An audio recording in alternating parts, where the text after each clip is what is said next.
Hi everyone, thank you for being here today.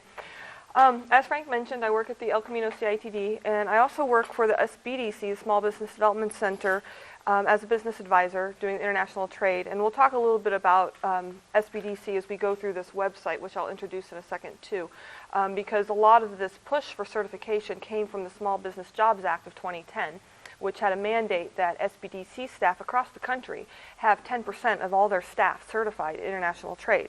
It dovetails with the National Export Initiative of President Obama, where we're trying to put more of an emphasis and focus on helping companies export.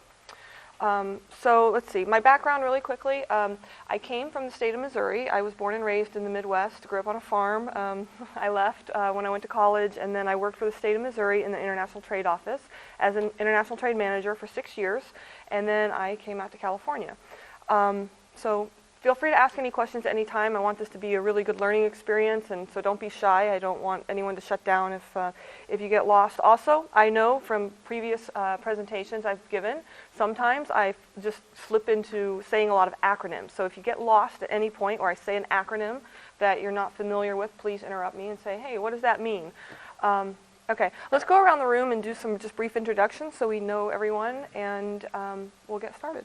The fear of the unknown. It's really not that difficult of an exam, and I say that. It is challenging for everyone simply because it's so broad. There's 4 different domains, and I'll use myself as an example.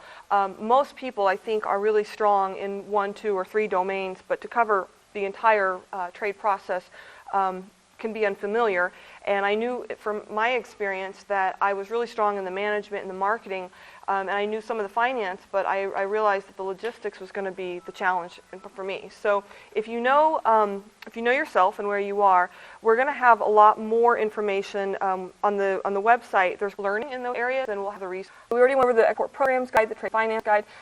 For those of you who are importers or want to know more about importing, I would say everything here is kind of more export-oriented, but U.S. Customs Border Protection, CGBP.gov, they have a section. If you click on trade and then publications, they have a section called Informed Compliance. And Informed Compliance is a really great resource, especially if you want to ever think about becoming a licensed customs broker, because they have a lot of documents there. They also have a guide called Importing to the United States. So that's a really good resource as well. And then our office started doing these export podcasts. This came about, we used to do a seminar series. It was a 6-part series, and we hosted it at LA Chamber, and we bring in top-notch speakers, kind of like the CalAgX program. CalAgX is on agriculture, where you have a day to focus on the different topics.